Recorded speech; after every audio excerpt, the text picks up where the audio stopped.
자, 안녕하십니까. 하이퍼리브입니다. 이번 시간에는 약학대학에 대해서 설명을 좀 드리도록 하겠습니다. 아시는 것처럼 2008년도 거까지 4년제 약학대학이 운영이 되어지다가 우리가 그동안은 이제 약학대학 편입학 제도를 운영을 했죠. 그렇죠? 그러다가 2022학년도부터 2+4, 6년제로 해서 32개 대학 1578명이 약학대학을 선발을 하게 되어져요. 약학대학의 규모로 봤었을 때는 아시는 것처럼 의학계열이라고 하면 의대나 한의대나 치대를 얘기할 수 있는데 우리가 치대와 한의대를 합친 인원수보다 약학대학의 모집 인원이 많죠. 그렇기 때문에 2022학년도 입시에서 의학계열의 쏠림 현상들 또는 약학대학이 선발함으로 인해서 의대나 치대나 한의대에 미치게 되어지는 영향력 이런 부분들에 대해서 우리가 관심을 많이 가질 것 같고 현재 고등학교 1학년이거나 2학년이신 분들 또는 중학교 3학년이신 분들 같은 경우는 내가 약학대학에 관심을 가지고 계신 분들이 많으실 거라고 생각이 되어져요. 그리고 약대에 관심을 가지고 계시는 분들이 우리가 고등학교 1학년이나 2학년 때부터 약대의 방향을 맞추고 계시는 분들도 계시지만 사실상 나중에 이제 실제 수시 원서를 쓰게 되었을 때 의대나 치대로 방향을 적었다가 약대로 방향을 터시는 경우도 이런 경우들도 많을 수 있기 때문에 우리가 이제 처음 선발이 되어지는 2022학년도 약학대학에서 어떻게 우리가 수능체제를 충족해야 하고 그 다음에 학생부 기재관리라든가 준비를 어떻게 해야 되는지에 대해서 자세히 설명을 드리도록 하겠습니다. 자, 먼저 아시는 것처럼 2022학년도는 32개 대학 1578명이 약대를 선발하게 되어지는데 물론 요거는 우리가 이제 대학에서 발표한 시행 계획을 바탕으로 해서 말씀을 드리는 거예요. 실제 모집 대학과 모집 인원의 변화가 다소 차이가 있을 수도 있습니다. 어쨌든 32개 대학 1578명이면 규모적인 봤었을 때 1578명이라는 모집 인원은 아까도 말씀드렸던 것처럼 치대나 한의대에서 선발하는 치대나 한의대의 전체 선발 인원보다 많기 때문에 상당히 많은 인원이고 두 번째는 32개 대학에서 선발하기 때문에 결국 선발 대학이 상당히 많죠. 그렇기 때문에 결국은 서울부터 시작해서 지방 곳곳에까지 대학에서 약대를 다 선발하기 때문에 아무래도 이제 한 지역에 편중되어지는 것이 아니기 때문에 많은 학생들이 관심을 갖게 되어질 것이다 라고 보여지고 수시에서 선발하는 비율이 58.5% 923명을 선발하고요. 정시에서 655명 41.5%인데 수시에서 정시로 2월 되어지는 비율을 생각하면 사실상 5대5 정도의 선발 비율을 가져간다 이렇게 생각하시겠죠. 자, 숙명여대는 올해 2020학년도에는 아직 모집 인원이 확정이 되어지진 않았는데 숙명여대에서 약대에서 선발한 인원이 약 80명 그 다음에 목포대에서 선발한 인원이 30명 정도 되기 때문에 두 개 대학 합쳐서 110명 정도가 충원이 되어지면 실제 선발 인원은 34개 대학이 될 거고 약 지금 보시는 것처럼 한 1600명 정도의 선발 인원이 되기 때문에 규모는 더욱더 커질 거라고 예상이 되어집니다. 2022학년도 약대 선발 전형을 보면 학생부 교과 전형에서 뽑는 비율이 28%, 학생부 종합 전형에서 24.47%, 논술 전형에서는 54명, 그래서 0.38%, 정시에서 선발하는 비율이 43%이기 때문에 대부분 학생부 교과 전형과 학생부 종합 전형의 선발 비율이 높아요. 물론 그것도 전국 단위로 봤었을 때의 얘기고 서울이나 경기권 중심으로 보게 되어지면 여전히 학생부 종합 전형의 선발 비율이 높다. 이렇게 보시면 될 것 같습니다. 자, 그럼 이제 의학계열 전체의 선발 인원에서 약대가 차지하는 선발 인원의 차이가 어느 정도 되어지는지를 보시면 의대 같은 경우에 2020학년도의 선발 인원이 37개구에 2,977명이죠. 모집 인원이 가장 많고 수시에서 1,849명, 전시에서 1,128명 정도를 선발하고요. 치대는 11개교 629명, 한의대는 12개교에 726명, 합쳐서 선발 인원이 1,555명인데 약대에서 2022학년도에 선발하는 비율이 1,578명이기 때문에 치대와 한의대는 합친 인원보다 약대 선발 인원이 많고 약대 선발 인원의 1,578명 정도는 사실상 서강대학교에서 선발하는 인원과 거의 흡사해요. 그렇기 때문에 결국은 대학이 하나 더 생기는 꼴과 같다. 어찌 보면은 의대가 하나 더 들어오는 꼴과 같다. 라기 때문에 약대가 의학계열로 편입이 되어지면서 2022학년도 전체적으로 의학계열에 지원한 학생들의 쏠림 현상들, 또 경쟁률의 변화, 입시 결과의 변화에 대한 부분에 대해서 우리가 여러 가지로 관심을 갖게 되어질 건데, 약대가 들어온다고 해서 의학계열의 경쟁력이 낮아지거나 의학계열의 실제 합격생들의 합격 컷이 낮아진다고 예상하기는 어려울 것 같아요.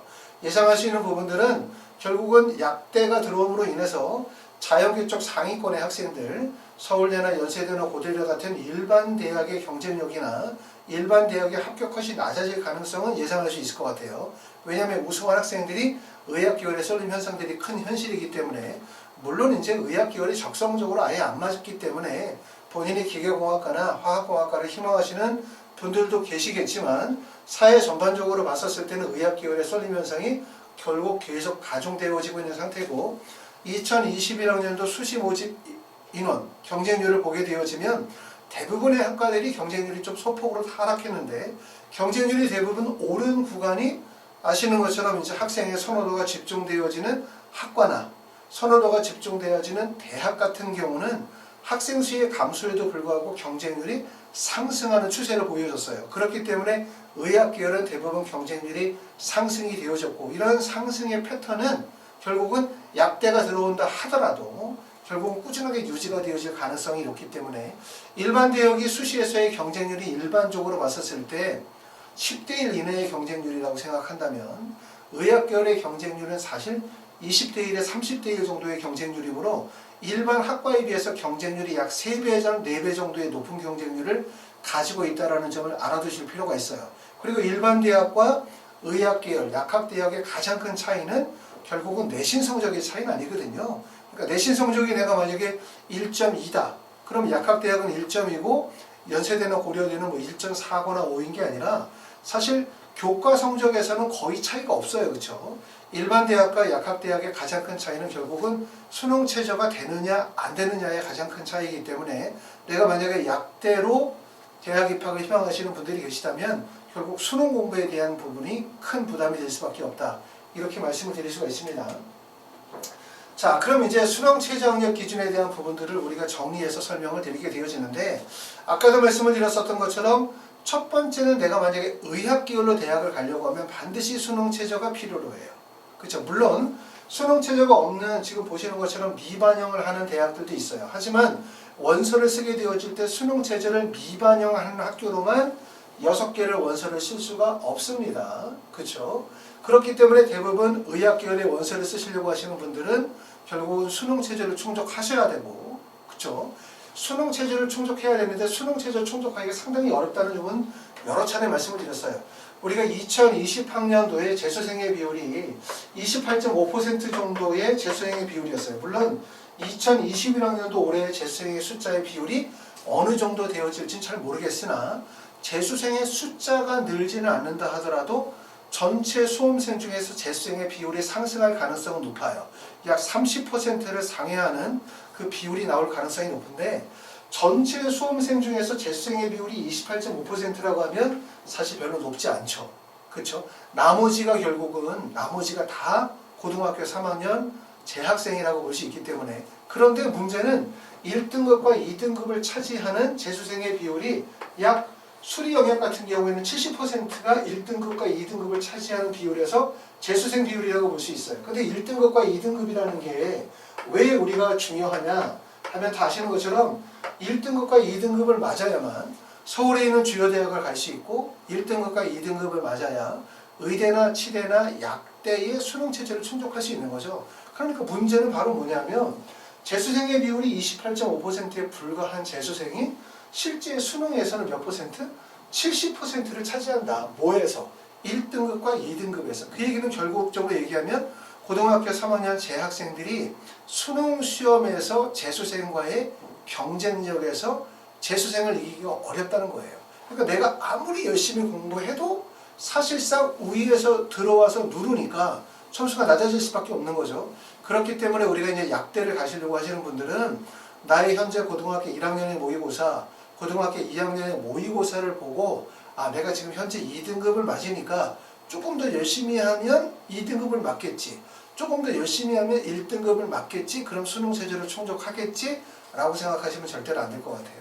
실제 재수생들 중에서 의학 계열을 꿈꾸면서 재수를 하는 학생들 중에서 약 10명 중에 8명 정도가 재수를 하게 되어진 이유가 뭐냐? 이렇게 물으면 결국 수능 최저가 실패의 원인이라고 말씀을 드릴 수 있어요. 그렇기 때문에 수능 최저가 매우 중요하다는 얘기고, 자, 먼저 이제 미반영하는 대학들을 보시게 되어지면 학생부 종합전형에서 수능 최저 없이, 그러니까 수능 최저 없이 들어간다. 수능 최저가 없다라는 얘기는 우리가 이제 약학대학에 합격을 하기 위해서 필요한 요소들이 몇 가지가 있냐면, 첫 번째는 수능 최저가 하나의 요소겠죠. 수능 최저 이거 있어야 되고, 그 다음에 두 번째는 학생부 교과 성적이 있어야 되고, 그 다음에 두 번째는 학생부 비교과가 있어야 되고, 그 다음에 이제 하나 얘기하면 학교 프로파일이라고 얘기할 수 있어요. 학교 프로파일이라고 얘기할 수 있는데, 이건 학교 프로파일이라는 얘기는 전체적으로 학업적 배경을 얘기한다고 보시면 돼요. 그러니까 고등학교의 출신 고등학교의 유형, 그러니까 일반계 고등학교냐, 자사고냐, 특목고냐, 과학고냐, 영재고냐, 또는 내가 다니고 있는 고등학교의 전체적인 학생들의 학업 능력, 또는 학생 수, 또는 자연계 교과의 운영, 또는 전체적으로 학교에서 진행하는 특별 프로그램이라든가 아니면 수상 등등등과 같은 모든 내용들을 내포하고 있다고 보시게 되어지는데, 그럼 이렇게 말씀하시는 분들이 계세요. 아니 2021학년도 올해부터 브라인드 서류평가 한다고 하는데 이렇게 고교관의 프로파일이라는 게 과연 의미가 있냐? 라고 하지만, 이런 고교 서열이라는 부분들은, 고교 서열은 우리가 이제 전년도에 여러 가지 문제가 되어지면서 고교 서열화 완화 조치를 하기 위한, 고교 서열을 완화시키기 위한 여러 가지 조치들이 이루어졌지만, 고교 서열을 완화시킨다는 거지 실제 고교 간의 특징의 차이를 완전히 무시한 채로 평준화시킨다는 의미는 아니에요. 그렇기 때문에 올해 2021학년도 지금 현재 수시 발표가 이루어지고 있는데, 1차 수시 발표가 이루어지고 면접 대상자를 발표한 대학들의 발표 경향을 보면 서류평가, 브라인드 서류평가를 공지했음에도 불구하고 실제 합격하는 사이에서 동일한 학과에 합격한 학생들 사이에서도 내신 성적의 편차가 많이 발생이 되어지고 있는 부분들을 알 수 있는 거예요. 다시 말하면 고등학교의 고교 서열이나 고등학교의 유형이 대학 입시에 브라인드 서류평가를 하더라도 반영이 되어진다는 점을 이해하실 필요가 있고, 브라인드 서류평가라는 건 사실 대학에서 얘기를 하는 게 아니잖아요. 그거는 정부의 입장이고 교육부의 입장인 거고, 대학의 입장은 어떠냐면 학생에 대한 많은 정보를 알고 싶겠죠. 학생에 대한 많은 정보를. 그리고 현실적으로 고등학교의 유형에 따라서 학생들이 가지고 있는 학업적인 역량의 차이가 있다는 점이 현실이기 때문에 결국은 대학에서는 학생에 대한 많은 정보를 알고 싶을 거고, 그리고 학생부 종합전형이 우리가 2008년도 이래로 진행이 됐기 때문에 사실 대학에서는 학생부를 받아보는 순간 고등학교의 유형에 대한 부분들이 대부분 다 식별할 수 있을 거라고 저는 생각이 돼요. 그렇기 때문에 부모님들이나 학생들이 이걸 자꾸 믿으시면 안 돼요. 정부에서 얘기하는 거, 교육부에서 얘기하는 거를 원리, 원칙대로 자꾸 이해하려고 하시면 안 된다는 얘기예요. 아시겠죠? 그렇기 때문에 결국 의대를 가려고 하면 네 가지 요소가 필요한데, 수능 최저, 교과, 비교과, 학교 프로파일이라고 하는 요소가 중요하다고 할 수 있는데, 근데 결국은 여기에 나와 있는 미반영 대학은 수능 체제를 반영하지 않는 거죠.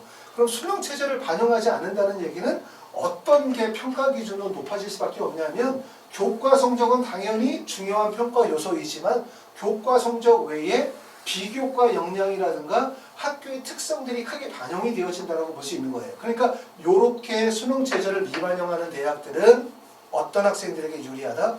교과 성적도 우수하지만 활동의 역량이 우수한 학생들. 그 다음에 일반계 고등학교 학생들보다는 자사고나 과학고나 영재고나 또는 특별한 어떤 프로그램들을 가지고 있는 고등학교 학생들에게 유리할 수밖에 없는 현실이라는 건데, 학생부 종합전형도 지금 나눠보시는 것처럼 서울대학교부터 경상대학교 학생부 종합전형이 있어요. 하지만 요게 이렇게 나눠진다고 보시면 돼요.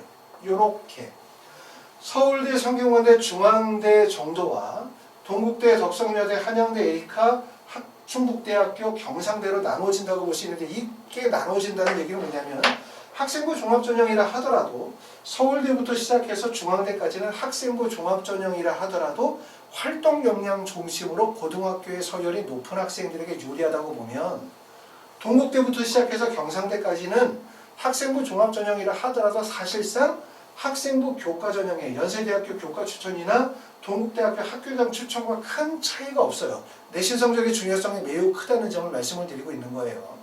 그리고 학생부 교과 전형에서는 연세대학교 교과 추천 전형, 동국대학교 학생부 교과 추천 전형이고 당연히 여기서는 내신 성적의 중요성이 매우 클 수밖에 없다.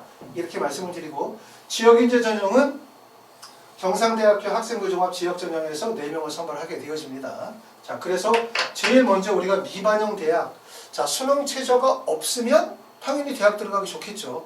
그리고 이런 대학들을 우리가 원서를 쓰시게 되어질 때 전년도의 입시 결과를 토대로 해서 원서를 쓰게 되어지면 성균관대 의과대학 같은 경우는 일반적으로 봤었을 때 1.56 정도, 그럼 약대로 봤었을 때는 1.7 정도, 이 정도 유의성하면 우리가 고지고대로 자꾸 이해하시면 내신이 1.7 정도의 수능 최저가 없대. 그러면 나는 지금 내신이 1.34 정도 되어지니까 그러면 여기를 가면 되겠네 라고 생각하시지만 아까도 말씀드렸죠. 무슨 말이냐면 첫 번째, 수능 최저가 없다는 얘기는 수능 최저를 뺀 학생부 교과, 비교과, 프로파일 이 부분이 크게 반영이 되어진다는 얘기이기 때문에 결국은 활동 역량이라고 하면 학생부에 있는 수상 경력이나 동아리 활동이나 세부 능력 특기사항이나 독서 활동과 같은 기타 활동적인 역량에서 전공 적합성이 뚜렷하게 드러나야 되고, 그 다음에 고등학교 유형 자체가 높은 고등학교인 거예요. 그렇죠? 왜냐하면 고등학교가 예를 들어서 일반계 고등학교보다는 자사고나 특목고나 과학고나 영재고 학생들이 조금 더 전체적으로 봤었을 때, 그러니까 학교 전체로 봤었을 때 좀 더 높은 학업 역량을 가지고 있는 게 현실이기 때문에, 물론 일반계 고등학교에서 전교 1, 2등 하는 학생이 과학고나 영재고 학생들에 비해서 못하다고 할 수는 없어요. 제가 말씀드리는 건 전반적인 학생들의 학업적인 능력, 그리고 이제 사회적 인식이나 대학에서의 인식에서 봤었을 때는 결국은 일반계 고등학교보다는 자사고나 특목고, 과학고 학생들이 조금 더 높은 역량을 가지고 있다고 보여지기 때문에 여기에 유리하다는 얘기고, 그리고 또한 동국대학교 밑에 있는 대학들은 우리가 학생부 종합전형이라 하더라도 사실상 일반계 고등학교 학생들이 많이 지원하는 대학이다 보니까 실제 내신 성적의 등급컷이 매우 높아요. 이건 의대에서도 동일하게 나타나는 현상이기 때문에 사실상 동국대, 덕성여대, 한양대, 에리카, 충북대, 경상대는 연세대나 동국대와 같은 교과 영역이라고 이해를 하셔도 될 정도예요. 아시겠죠? 자, 그런데 이제 우리가 약대 원서를 쓰게 되어질 때 가장 큰 어려운 점은 사실 뭐냐면 전년도의 데이터가 없다는 거예요. 전년도의 데이터가. 우리가 대부분 이제 학생들이, 부모님들이 원서를 쓰게 되어질 때 우리는 뭘 가지고 원서를 쓰냐면 다 대부분 전년도 입시 결과를 가지고 원서를 써요. 그리고 전년도 입시 결과를 가지고 원서를 쓰고 전년도 입시 결과에 대한 신뢰도가 되게 높아요. 이거 대학에서 발표하는. 근데 이게 함정이 상당히 많다는 점을 제가 여러 차례 말씀을 드렸음에도 불구하고 대부분의 분들은 원서를 쓰게 되어질 때 전년도 입시 결과를 가지고 원서를 쓰는데 약대는 2022학년도에 처음 선발하다 보니까 전년도의 입시 결과가 없다는 거죠. 그렇죠. 그렇기 때문에 어느 대학교에 어느 정도의 학생들이 몰리게 되어질지, 또 어느 대학교에 실제 어느 정도의 교과 성적이 나올지, 또 어느 정도에 가려면 실제 종합적으로 어느 정도의 경쟁력을 갖춰야만 합격을 할 수 있을지에 대한 궁금증이 상당히 많으실 거라고 생각이 되어져요. 아시겠죠? 그거는 약대만 자꾸 보시지 마시고 의대나 치대를 같이 아우러서 보시게 되어지면 약대가 가지게 되어지는 위치나 경쟁력이나 실제 어느 정도의 합격선이 되어져야 합격할 수 있을지에 대해서 예상하실 수가 있습니다. 아시겠죠? 자, 그렇게 말씀을 드리고요. 자, 그 다음에 이제 학생부 종합전형에서 수능체제를 반영하는 학교들을 보도록 할게요. 대부분 지금 보시는 것처럼 수능체제를 미반영하는 대학들이 많지 않다. 2020학년도, 21학년도까지만 하더라도 의대 같은 경우는 연세대학교 활동 우수형이나 경희대학교 네오는학생스 전형에서 수능체제를 미반영했고 그 대학들이 선발하는 인원이 상당히 많아요. 영향력이 크는데 올해부터 2022학년도부터 연세대 활동 우수형과 경희대학교가 수능체제를 반영하기 때문에 아까 보셨던 것처럼 수능체제를 미반영하는 대학들은 상당히 많이 줄었어요. 그러니까 의대를 가든 치대를 가든 한의대를 가든 약대를 가려면 무조건 수능체제를 충족해야 된다. 수능 공부를 해야 된다. 이렇게 말씀을 드릴 수가 있어요. 자, 학생부 종합전형을 보시면 학생부 종합전형에서 지금 보시면 수능체제를 반영하는 방식이 첫 번째는 4개 영역을 반영하는 학교들이 있어요. 4개 영역을 반영하는 학교가 자, 지금 보시는 것처럼 이화여대 미래인재 전형, 그 다음에 아주대학교. 이화여대 미래인재 전형 경우는 약학에서 자연계에서 20명을 선발하고 미래산업 약학전공이라고 해서 인문계에서 10명을 선발을 합니다. 자, 그 다음에 세계 영역을 반영하는 학교가 여기서부터 시작해서 이 정도 되니까 대부분의 약대는 세계 영역을 반영한다고 보시면 돼요. 그러니까 의대, 치대, 한의대로 가게 되어지면서 의대, 치대, 약대로 가면서 달라지는 점은 수능 체제가 조금씩 낮아지게 돼요. 그러니까 의대에서 요구하는 수능 체제의 기준이 예를 들어서 세계 영역 등급 합의 4를 이루는 학교들이 주로 많다라고 하면 치대에서는 세계 영역 등급 합 5를 요구하는 학교들이 많고 약대에서는 수능 체제 등급 합의 5를 요구하되 과학탐구 하나를 반영하는 대학이 있다. 이 정도로 해서 의대에서 치대에서 약대로 가면서 수능 체제가 조금씩 낮아지는 현상도 있어요. 하지만 의대, 치대, 약대로 간다 해가지고 내신 성적의 격차가 크게 벌어지지는 절대로 않아요. 아시겠죠? 그렇기 때문에 학생들이 나중에 원서를 쓰게 되어질 때 가장 큰 고민 중에 하나는 원서는 언제 써? 9월 달에 원서를 쓰죠? 수능을 언제를 봐? 12월 달에 수능을 보는 거는 우리가 2021학년도 수능이고 대부분 제 수능은 11월 달 두 번째 주 목요일에 보니까 보통 11월 15일, 16일 이때 보겠죠. 그러면 수능을 보는 시점과 우리가 수시 원서를 쓰는 시점과는 약 2달 정도의 시간이 남았기 때문에 결국 원서 지원할 때 가장 큰 고민은 뭐냐면 수능 체제를 충족할 수 있을까 없을 거란 말이에요. 그렇기 때문에 원서를 쓰게 되었을 때 대부분의 학생들은 계단식으로 원서를 쓰죠. 그러니까 조금 높게도 쓰고 조금 낮게도 쓰고 더 밑으로 써서 좀 안정적으로 쓰고 그 다음에 수능 체제가 없는 것도 원서를 쓰다 보니까 결국은 의학 계열의 원서를 쓰는 학생들은 의대만 6개 이렇게 쓰는 학생들도 물론 있어요. 아주 경쟁력이 있다고 생각하시는 분들은. 근데 그렇지 않으시는 분들은 의대 쓰면서 치대도 쓰고 또 의대 쓰면서 약대도 쓰고 치대 쓰면서 약대와 한의대를 교차해서 원서를 쓸 가능성도 매우 높기 있다. 이렇게 말씀을 드릴 수가 있습니다. 자, 지금 보시는 것처럼 이제 학생부 종합전형은 4개 영역 등급을 반영하는 학교, 이화여대 같은 경우는 4개 영역 등급 합이 5인데, 자, 수학에서는 미적분과 기하를 반영하게 되어지고 중에 선택이 있고요. 그 다음에 과학탐구에서는 한 과목을 반영을 해요. 수능 최저가 상당히 높습니다. 자, 수능 최저가 낮은 학교는 4개 영역 등급 합이 7, 아주대학교 AC 전형이 15명을 선발하는데 수능 최저가 4개 영역 등급합이 7, 그 다음에 과학탐구 2과목인데 요거는 전년도 아주대학교 의대에서 수능 체제를 낮췄어요. 아무래도 수능 체제가 높다 보면 수능 체제의 충족 비율이 떨어지니까. 그 다음에 3개 영역을 반영하는 학교는 경희대학교 네오르네상스 전형이 3개 영역 등급합이 4에 그 다음에 과탐 하나를 반영하고 있고 그 다음에 3개 영역 등급합의 8등급 그 다음에 충북대학교 학생부 종합2는 3명을 선발합니다. 그럼 이렇게 생각하시는 분들이 계시겠죠. 자, 나는 수능이 약해. 나는 내신이 강점이 있지만 수능이 약하기 때문에 수능이 좀 높은 학교, 가천대학교 갔더니 가천대학교는 3개 영역 등급합이 5야. 여기야. 그러면 뭐 이렇게 높은 데 수능 체제를 충족하는 것보다 가천대나 충북대나 사실 뭐 큰 차이가 없을 것 같고 그럼 나는 수능 체제가 좀 낮은 대학으로 원서를 쓰면 되겠네. 왜? 그러면 수능 체제 충족할 수 있고 내신의 강점이 있으니까 라고 생각할 수 있지만 아실 점은 바로 뭐냐면 수능 체제가 낮아지면 일반적으로 생각할 때 수능 체제가 낮아지면 수능 체제의 충족 비율이 높아지는 거예요. 수능 체제의 충족 비율이 높아진다는 얘기는 1단계 합격생 줄 중에서 수능 체제의 충족 비율이 높아지는 거고 그러면 결국 합격생들의 내신이 높아져요. 아셨죠? 그리고 수능 체제가 높으면 학생들이 수능 체제를 충족할 가능성이 떨어지죠. 수능 체제의 충족 비율이 떨어지죠.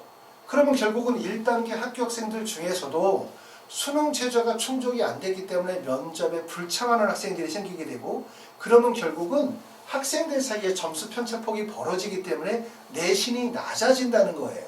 그러니까 결국은 수능 체제가 높은 학교가 수능 체제가 낮은 학교를 예를 들어서 여기에 충북대학교를 가려고 할 때 우리가 약대에 갈 때 내신 성적이 어느 정도냐 만약에 1.25다 이 정도로 얘기하면 이화여대 대학교를 가려고 하면 내신이 어느 정도 가냐 약대가 그러면 1.6 정도 되는 거예요. 예를 들어서 이런 차이라고 보시면 돼요. 수능 체제가 높으면 내신이 낮아지고 수능 체제가 낮으면 내신이 높아지는 현상들이 생긴다는 거죠. 그렇기 때문에 우리가 이제 약대 원서를 쓰게 될 때 내 강점이 뭐냐 이거죠. 강점이 바로 뭐냐? 첫 번째는 내 강점이 수능 플러스 교과 의학과 플러스 비교과 이렇게 얘기합시다. 비교과. 근데 내가 보니까 나는 수능 최저보다 교과 성적이 조금 더 강점이 있어 라고 하면 결국 내신 성적이 좀 높은 충북대학교를 원서를 쓰고 수능 최저가 낮은 쪽으로 원서를 쓰면 돼요. 또 반대로 있을 때 나는 내신 성적은 좀 낮은데 수능에 강점이 있어 라고 생각하면 여기 보시는 것처럼 자 수능에 강점이 있는 수능 최저가 높은 학교에 원서를 쓰시면 되겠죠. 이화여대 같은 데 수능 최저를 높게 측정을 하거나 경희대학교 네오르네상스 전형이나 가천대 같은 경우도 수능 최저가 높다고 볼 수 있기 때문에 이런 대학에 원서를 쓰면 돼요. 근데 문제는 뭐냐면 나는 수능도 별로고 교과 성적도 별로야. 이렇게 얘기하면 결국은 의학계열의 원서 지원이 안 되는 거예요. 그러니까 의학계열의 원서를 쓰게 되었을 때 1순위는 뭐라고 얘기할 수 있냐면 수능이 1순위라고 생각하시면 돼요. 그리고 두 번째 2순위가 교과 성적이죠.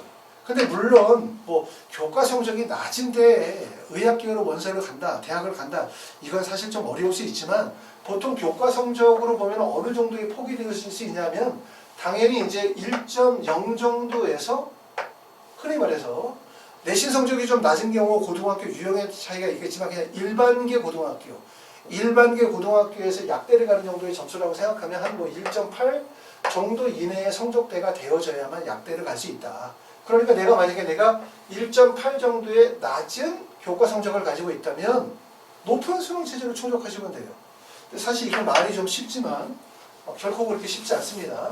그렇기 때문에 현재 고등학교 1학년이거나 고등학교 2학년이신 분들은 결국은 이번에 겨울방학이 되게 중요하실 수밖에 없어요. 그러니까 평상시에는 우리가 학교 내신 공부나 아니면 비교과 활동 뭐 등등등 활동을 하다 보니까 아무래도 많은 시간을 쏟고 그러다 보면 수능 공부를 할 수 있는 시간적인 여유가 없었단 말이에요.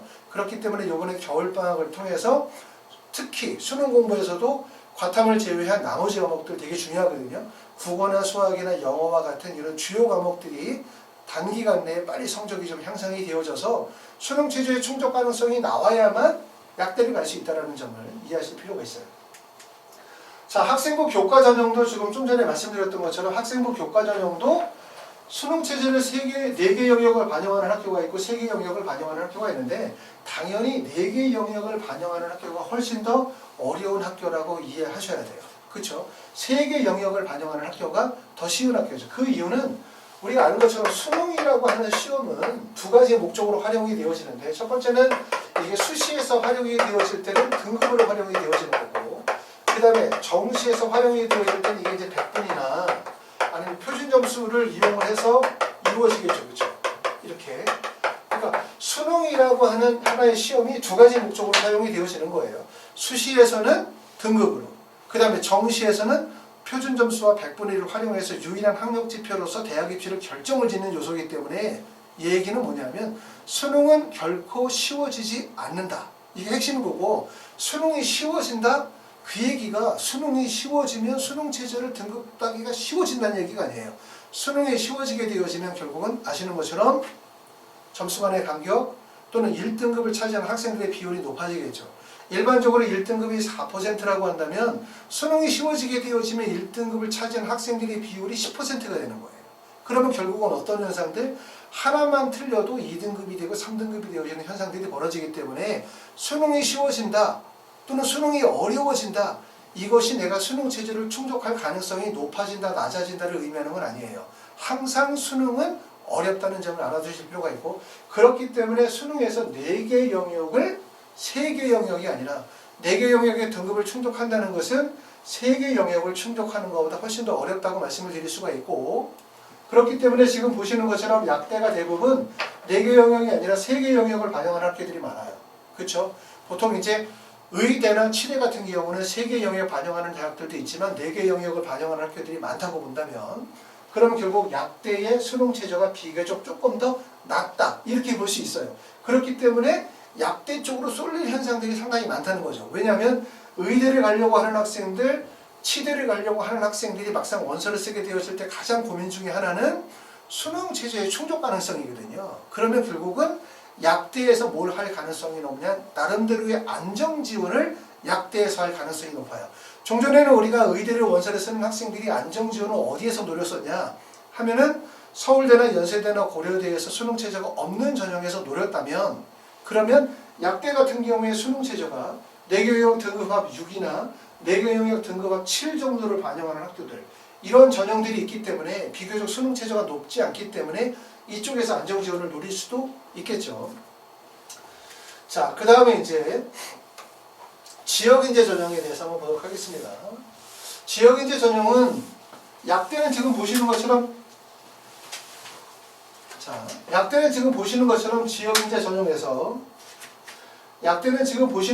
지역인재 전형에서 학생부 종합전형의 지역전형, 학생부 교과전형의 지역인재 전형이 있는데, 사실은 지역인재 전형이 많이 확대가 되어지고, 그리고 전반적으로 대학 입시에서 지역인재 전형이 확대되어지고 학생부 교과 선발 비율이 높아지게 되고 학교장 추천의 선발 비율이 높아지고 있는 게 현실이에요, 입시가. 그러다 보니까 가장 유리하신 분들, 의대나 치대나 한의대 갈 때 가장 유리한 전형은 바로 결국은 지역인재 전형에 해당이 되시는 경우예요. 자, 전에도 말씀을 드렸었던 것처럼 우리가 학교생활기록부에다가 하나의 방향으로, 예를 들어 치과 의사의 하나의 방향으로 쭉 원서를 쓰기가 어려워요. 왜냐하면 수도권에 사시는 분들은 대부분 치과 의사로 방향으로 쭉 적었었을 때 쓸 수 있는 전형이 지역인재 전형이나 학생부 교과를 빼고 나면 학생부 종합전형과 수능최저 미반영 쪽으로밖에 원서를 쓸 수밖에 없기 때문에 6개를 원서를 쓸 수가 없고, 결국 원서를 3개나 4개밖에 못 쓰고 나머지 2개나 3개를 다른 쪽으로 써야 되다 보니까 진로 방향을 찾기가 되게 어렵다는 거예요. 그런데 지역인재 전형에 해당이 되시는 분들, 경상도 지역이나 아니면 전라도 지역이나 충청이나 강원도와 같은 지역인재 전형에 해당되시는 분들은 요번에 이제 약학대학이 2022학년도 선발을 하게 되어지면서 결국은 지역인재 전형에 계시는 분들은 의학계열의 대학에 들어갈 수 있는 아주 정말 좋은 기회가 열린 거죠. 대신 이제 지역인재 전형으로 의대나 치대나 약대나 한의대를 가시려고 하신다면 첫 번째 넘어야 하는 벽, 그게 바로 뭐냐면 수능 체제예요. 내가 나름대로 학교에서 어느 정도의 내신 성적을 유지할 수는 있지만 결국은 제일 안 되는 부분이 수능 최저 충족이기 때문에 지역인재 전형에 해당이 되시는 분들은 수능 최저 충족을 위해서 노력하셔야 되고, 어찌됐든 달라지는 입시에서 내신 성적에 강점이 있다, 지역인재 전형에 해당이 되어진다, 그러면 의학계열의 대학 들어가기가 상당히 유리한 현실입니다. 자, 원서 지원에 대한 패턴. 자, 이거는 이제 좀 전에 말씀드렸었던 것처럼 나는 의대를 갈 거야, 나는 약대를 갈 거야, 나는 뭐 치대를 갈 거야 라고 해서 결국 약대를 갈 거야 라고 해서 약대를 다 원서를 쓰는 사람이 별로 많지 않을 수가 있어요. 왜냐하면 우리가 원서를 쓰게 되어질 때 가장 고민 중에 하나는 결국은 아까도 말씀드렸던 것처럼 수능이거든요. 수능이 가장 고민스러운 부분들은 첫 번째, 9월에 원서를 쓰고 11월에 시험을 보기 때문에 남아있는 기간 동안에 실제 어느 정도의 점수가 나올지 예측할 수가 없고, 또 9월이나 6월에 봤었던 모의고사 점수와 실제 수능은 큰 차이가 있을 수밖에 없고, 아까 말씀드렸던 것처럼 재수생이 실제로는 28.5%지만 1등급이 2등급에 차지하는 재수생의 비율은 70%야. 그러면 내년도에 2022학년도는 사실 재수생의 비율이 크게 늘어날 가능성이 높아요. 왜냐하면 2021학년도에서 수능에 실패할 수 있는 학생들의 비율이 높기 때문에, 수능에 실패하지 않는다 하더라도 본인의 수능 결과에 대해서 만족하지 못하는 학생들의 비율이 높아질 가능성이 높으므로 2022학년도는 재수생의 비율이 매우 늘어날 가능성이 높아요. 첫 번째는 코로나로 인해서 본인의 성적에 대해서 만족하지 못하는 학생들이 있기 때문에 늘어날 가능성도 높고, 두 번째는 자연계 같은 경우는 내년도에 약대가 들어옴으로 인해서 그러면서 약대의 꿈을 가지고 계시는 분들이 계실 거란 말이에요. 그렇기 때문에 인원이 많이 늘어날 거고, 그거는 결국은 뭐냐면 고등학교 현재 1학년, 2학년인 학생들이 내가 약학대학으로 가려고 할 때 결국은 수능 체제를 충족해야 한다면 가장 고민거리 중에 하나인 거예요. 그러므로 원서를 쓰시게 되어질 때 대부분 의대를 원서를 쓰시는 분들은 의대라고 해서 의대를 6개를 다 쓰는 경우가 사실 많지는 않은데, 설령 다 쓴다 하더라도 대부분 전형이 어떻게 나눠지냐면 의대를 원서를 쓰는 경우도 첫 번째는 수능 체제를 미충족하는 경우를 꼭 쓰게 되겠죠. 반드시. 그렇죠? 왜냐하면 수능 체제로 충족할 수 없으니까. 그리고 나는 학생부 종합전형에 적합해 라고 하는 학생들은 학생부 종합전형에 쓰면서 또 나는 교과 전형에 원서를 쓸 수도 있고, 여기에서 전형이 나눠져요. 그러니까 의대를 원서를 쓴다 하더라도 수능 체제를 미반영하는 거, 또는 학생부 종합전형, 학생부 교과전형, 거기다 지역인재 전형까지 나눠지게 되고 여기서 조금 더 안정적으로 원서를 쓰자라고 하면 치대로 내려오게 돼 있어요. 그렇죠? 그리고 2022학년도에는 여기서 우리가 의대에서 안정적으로 쓸 때 치대를 쓰면서 서울대나 연고대의 수능체제를 비반영원 쪽으로 원서를 썼다면 2020년도에는 약대에서 수능체제를 낮춰서 안정적인 원서 지원도 가능하다는 거죠.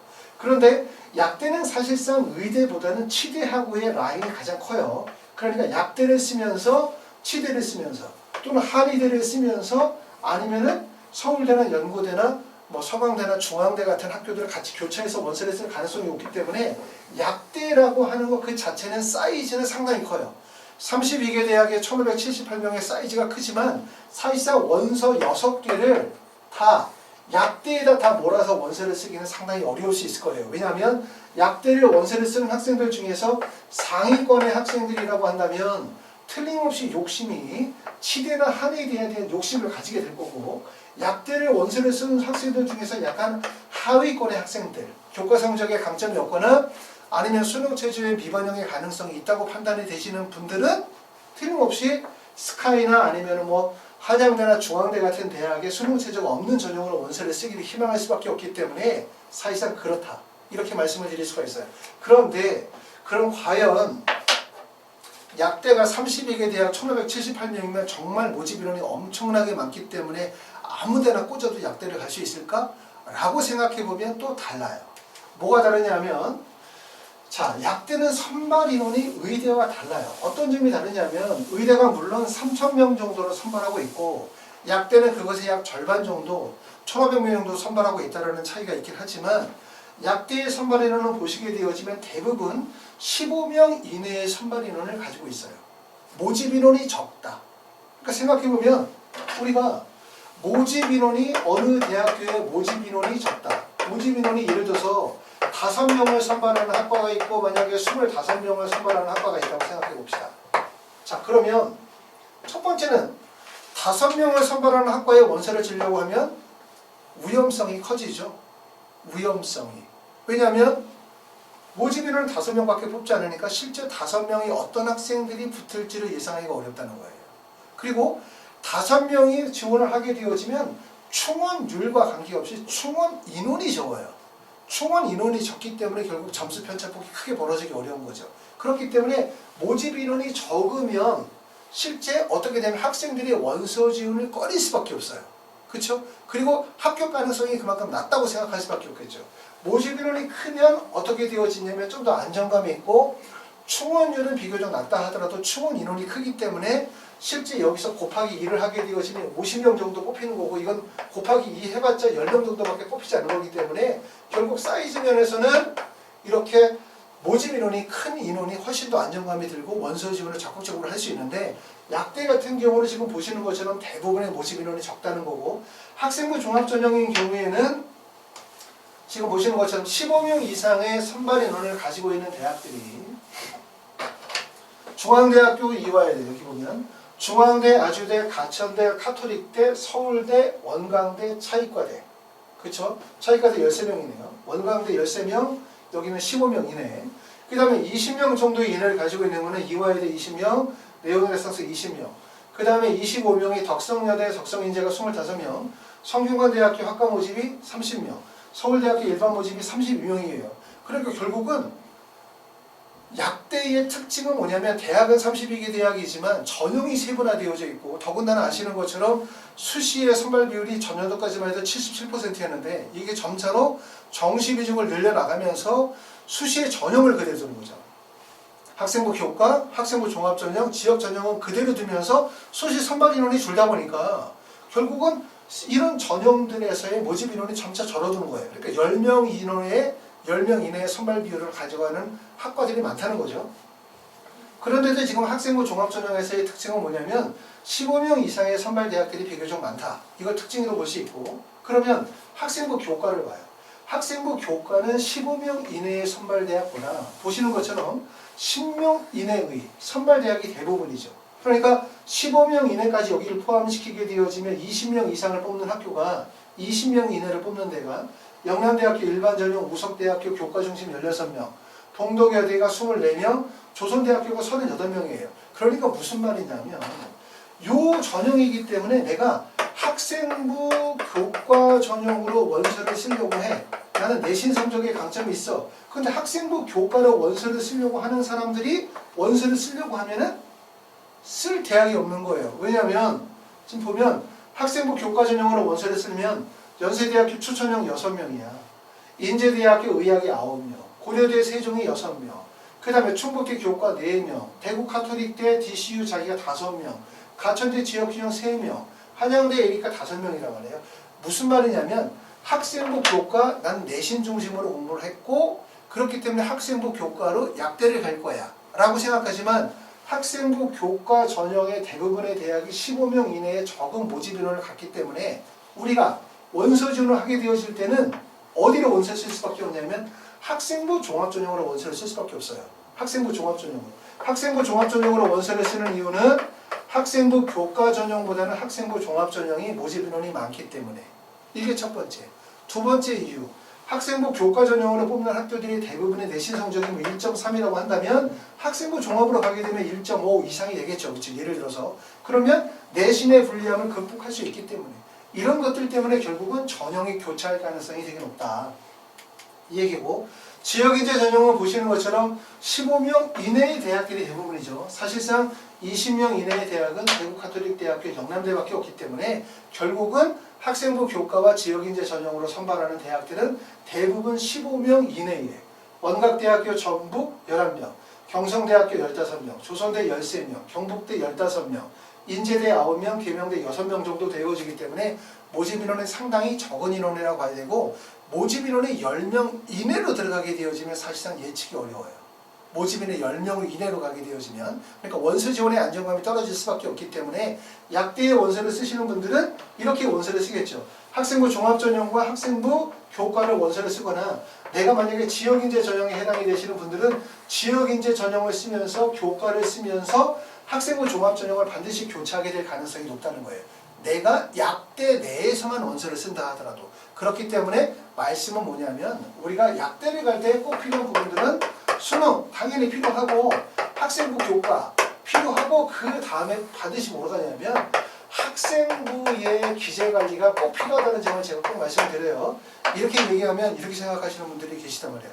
아까 얘기했던 것처럼 아니 브라인드 소리평가 브라인드 면접한다고 하는데 그리고 2024학년도 가게 되어지면 학생부의 기재 영향이 사실 대부분이 미반영한다고 하는데 학생부의 영향력이 거의 없는 거 아니냐라고 말하지만 아까도 말씀드렸던 것처럼 우리가 학생부 종합전형에 대한 공정성에 대한 강화를 위해서 2021학년도부터 브라인드 서류평가를 실시했지만 현재 11월 달이 되어진 현재 시점에서 대학들이 1차 발표한 인원을 보게 되어지면 전년도와 큰 차이가 없다. 다시 말하면 고교 서열화가 완화가 되어지지만 고교 서열화가 없어진다는 의미는 아니에요. 그렇기 때문에 결과적으로 학생부의 기재관리, 학생부에서의 전공적합성을 강화시켜 나가는 것들은 되게 중요하다는 점을 말씀을 드리는 거고 내가 교과로는 절대로 원서를 쓸 수가 없다는 거예요. 그렇기 때문에 결국은 학생부 종합전형에 해당이 되어지는 동아리 활동, 수상 경력, 교과 성적, 세부 능력 및 특경사항, 행동 특성 및 동업 의견 이런 등등등 학생부의 기재 관련된 내용들에 대해서 신경을 많이 쓰셔야 되고 우리가 좀 있으면 이제 학기가 끝나게 되어지면 학생부 기재 관리가 더욱더 중요할 거란 말이에요. 각별히 신경을 쓰라는 말씀을 꼭 드립니다.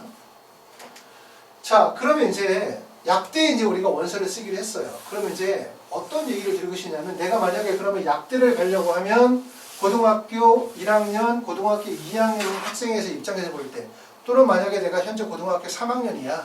근데 나는 가만히 보니까 내년에 재수를 해야 될 것 같아. 그럼 내년에 약대를 가려고 해. 그럼 도대체 어떻게 학생부를 구성해야 되지? 학생부에 어떤 내용을 써야 되지? 이렇게 궁금하신 분들이 계실 것 같아요. 그래서 그 부분에 대해서 한번 설명을 드려보려고 합니다.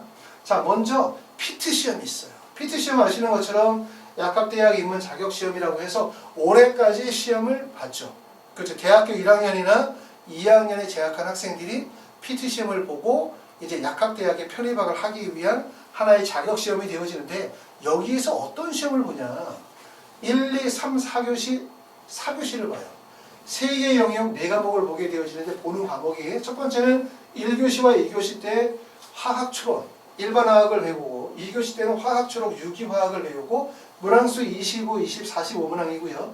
물리 추론이 20문항, 생물 추론이 25문항 그렇게 해서 4개의 영역 40문항을 보는데 약대는 사실은 거의 전 영역이 다 필요해요. 그러니까 뭐 약대 하면은 화학 이렇게 얘기하는 게 아니라 약대라고 하는 게 약대는 화학이나 생명과학이나 물리나 지구학 전체적인 교양이 다 필요한 과목이라고 말씀을 드릴 수 있는데 고등학교 과정에서 고등학교 학생부에서 약대는 화학이에요. 그러니까 내가 만약에 약대를 가고자 한다라고 한다면 동아리는 뭐면 좋을까? 당연히 화학 동아리면 좋아요. 내가 의대를 가려고 한다 그럼 어디가 좋을까요?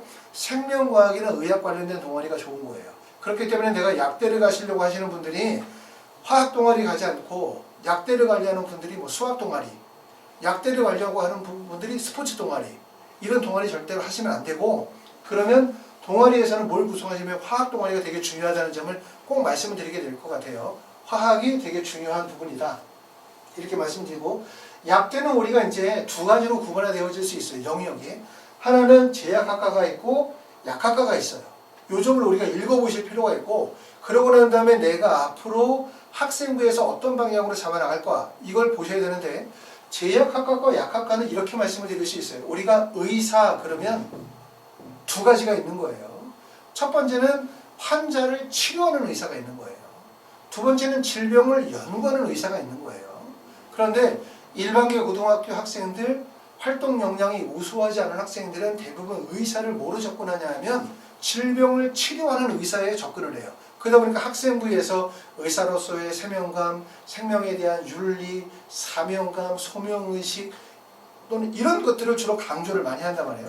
그런데 보통 이제 자사고나 과학고나 영재고 학생들 또는 활동 역량이 있는 학생들이 바라보는 의사는 질병을 연구하는 의사가 되거든요.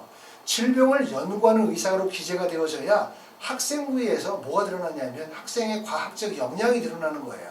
그렇기 때문에 내가 의대나 치대를 가려고 하시는 분들은 환자를 치료하는 의사, 의사로서의 소명과 의사로서의 윤리의식, 생명 존중 이게 아니라 질병에 대한 연구, 관심, 흥미 이쪽에 포인트를 두셔야 된다고 꼭 말씀을 드릴 수가 있고 약대도 똑같아요. 약대도 약학과라고 하는 거는 마치 의사에서 질병을 연구하는 의사와 같은 거예요.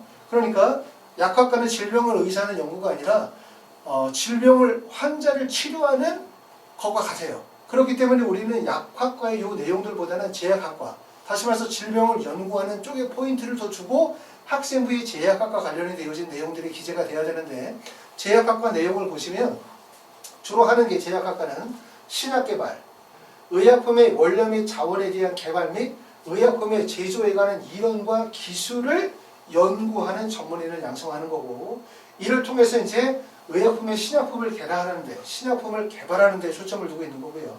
약학과의 포인트는 뭐냐면 의료의 질병을 예방 또는 치료하기 위해서 의약품의 활용이에요.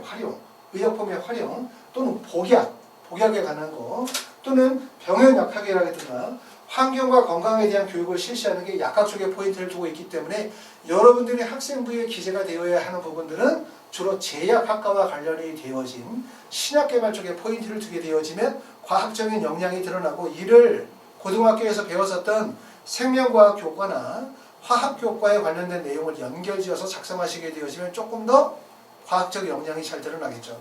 의학 계열로 대학을 갈 때 꼭 필요한 게 2가지가 있다고 말씀을 드렸어요. 그게 바로 첫 번째는 수능체죠. 두 번째는 과학 역량이에요. 물론 교과 성적이나 비교과도 되게 중요한데 학생들이 보면 과학적 역량이 드러나지 않는 경우들이 많아요. 과학적 역량이라는 말은 내가 과학고야, 과학 중점학교야 이게 아니라 학생부에 드러나는 거에서 학생이 가지고 있는 어떤 과학에 대한 흥미, 관심, 연구, 탐구, 거기에 따른 성취 결과 이런 부분들이 잘 드러나야 된다는 말씀이에요. 자, 학생부의 주요 기재사항은 우리가 2022-23학년도에 현재 고등학교 1학년이거나 2학년의 학생들은 2022-23학년도에 대학 입시를 치르시는 분들이고 이런 분들이 우리가 약학과 관련된 내용이 기재되어질 수 있는 부분들은 아시는 것처럼 첫 번째는 세부능력 및 특기사항, 되게 중요한 파트라고 말씀을 드릴 수가 있어요. 여기에 기재가 되어질 수 있고 자율동아리 당연히 들어가기 때문에 자율동아리에 약학과 관련이 되어진 자율동아리를 집어넣을 수 있겠죠. 또 동아리가 연간 글자 수 500자 정도 되기 때문에 동아리를 화학동아리를 구성하는 거예요. 그렇죠? 그 다음에 봉사활동은 크게 의미가 없다고 할 수 있고, 그 다음에 진로는 반영이 안 되니까 수상 영역은 당연히 수학이나 과학교과에 관련된 수상 영역, 독서도 2023, 24까지는 반영이 되기 때문에 독서에서도 어디에 관심? 화학이나 신약 개발이라든가 이런 것에 관심을 가지고 있는 것들이 기재가 되니까 학생부에서 본인이 가지고 있는 진로 희망에 대한 부분들을 기재할 수 있는 항목이 매우 많아요. 그러니까 이걸 충실하게 기재하셔야 된다는 말씀이에요. 아까 말씀드렸던 것처럼 약대에 가는 학생들은 첫 번째, 약대 그 그룹 안에서 상위 집단에 해당이 되면 우리는 약대를 안정 지원하면서 의대나 치대나 한의대를 쓸 수 있어. 두 번째, 약대를 쓰면서 내신 성적이 안 좋거나 수능 체제가 불안하신 분들은 서울대나 연세대, 고려대, 한양대, 중앙대 같은 생명과학이나 화학 쪽으로 원서를 쓸 수 있단 말이에요. 그렇기 때문에 결국은 학생부의 기재 관리가 중요하다는 점을 꼭 말씀을 드려요. 자, 다음. 자, 그럼 이제 우리가 학생부에 어떻게 써야 되냐, 어떻게 쓰냐, 한 사례를 제가 좀 보여드릴게요. 요거는, 자, 우리가 약사가 되고 싶다. 그럼 학생들이 우리가 학생부에서 기재할 수 있는 말들은 뭐 약사, 뭐 신약개발자, 또는 뭐 연구약사, 약학연구원, 이런 용어들을 만약에 사용할 거라고 생각이 되어져요. 자, 몇 개의 문구를 좀 읽어주면 여러분들이 앞으로 어떻게 학생부에 기재하셔야 될지 대부분 힌트를 잡으실 수 있을 것 같은데, 첫 번째는 약사가 되고 싶다는 학생의 한 사례를 보여줄게요. 사람들이 약의 효능을 잘 몰라서 위험한 상황에 놓이게 되는 경우가 많다. 이와 같은 상황들을 막기 위해서 사람들의 생명과 건강에 필요한 정보를 알려주는 약사가 되고 싶다. 이게 바로 이제 약학과죠. 그렇죠? 아까 했던 의사로 얘기하면 결국은 환자를 치료하는 의사. 이런 기본적인 마음들이 잘 드러나는 거는 좋아요. 하지만 학생부에 이렇게 내용을 기재하시게 되어지면 과학 역량이 떨어진다. 이 점을 아셔야 되고, 자, 밑에 보시게 되어지면 약물 유전치약에 관심이 생겨 암 환자들의 유전자를 규명하고 약물과의 상호 연관성을 연구하여 맞춤형 표적 항암제를 개발하고 싶다. 인간 개발 프로젝트를 이용하여 약물 반응 사이에 관여하는 단백질을 만드는 유전자 변이를 찾아낸다면 개인에 알맞게 약의 종류, 용량을 미리 조절하여 맞춤 약물 치료가 가능해질 거라고 생각이 되어진다. 그러니까 이 학생의 관심 분야는 맞춤형 표적 항암제의 개발 분야예요. 그러니까 이런 것들은 결국은 고등학교의 세부능력 특기사항에서 화학이나 생명과학과 관련이 되어진 과학실험이나 과학연구와 관련된 교과 내용과 연결 지어서 작성할 수 있겠죠. 자, 관심 분야인 면역 항암제의 기자 원리와 약물의 조합에 대해서 배우고 싶다. 따라서 약학에 대한 기초 수업에 성실히 임하고 특히 면역학, 종양학, 의학, 화학을 심도 있게 공부하여 연구 약사로서의 충분한 소양을 갖춘 후 새로운 항암제를 개발하고 싶다. 자, 마지막으로는 맞춤 약품 개발을 통해서 유전형에 따른 약물 반응의 부작용을 줄이고 안정성과 효용성을 증진시키는 약학 연구원이 되고 싶다. 포인트는 바로 이제 약학에 대한 포인트는 다 방향이 미래지향적인 의학의 발전 방향은 결국은 맞춤형 약품을 개발하는 데에 포인트를 두고 있다고 보시면 될 것 같아요. 이렇게 말씀을 드렸었던 거를 참고하셔가지고 우리가 이제 진행하시게 되어집니다. 자, 대학의 세부적인 전형 방식에 대해서는 제가 직접 말씀을 드리지 않고 저희 블로그에 내용을 정리해 놨습니다. 지금 쭉 말씀을 드렸었던 내용을 보시게 되어지면 어떤 점을 알아주실 필요가 있냐. 자, 내가 약대를 가고 싶다 라고 한다면 여러분이 제일 먼저 수능 공부에 더욱더 집중하셔야 되고, 이번 겨울방학에 정말 수능 성적을 많이 향상시키기 위해서 정말 노력을 많이 해야 되겠구나. 두 번째는 내가 약대를 가려면 어느 정도의 내신 성적이 돼야 돼 라고 하면 사실 그 폭이 크죠. 학생부 종합으로 가느냐, 학생부 교과로 가느냐, 또는 모집 인원이 어느냐에 따라서 내신 폭이 크게 벌어지는데, 일반적으로 1.0에서 1.8 정도 내외, 일반계 고등학교, 물론 자사고이거나 과학고인 경우에는 내신 편차폭이 더 벌어질 수도 있고, 또는 활동 역량이 크면 내신 편차폭이 벌어질 수 있어요. 그렇기 때문에 본인이 가지고 있는 종합적인 경쟁력을 높이기 위해서 노력하셔야 되고, 따라서 학생부에 대한 기재 관리가 매우 중요하다는 점을 꼭 말씀을 드렸습니다. 이런 내용을 참고하시게 될 거고요. 자, 그리고 난 다음에 이제 여러분들이 나중에 원서를 쓰시게 되어질 때는 또 약대를 원서를 쓰시게 되고, 약대를 쓰면서 의대나 치대를 다시 쓰실 수도 있고, 약대를 쓰시면서 일반 대학의 생명과학이나 화학 쪽으로도 원서를 쓰실 수가 있을 것 같고요. 지금 우리가 원서를 쓰는 건 아니잖아요. 그렇죠? 지금은 우리가 충실하게 잘 준비하시는 과정이기 때문에 제 말씀이 좀 도움이 되셔서 지금서부터 꿈을 가지고 열심히 노력하시기 바랍니다. 감사합니다.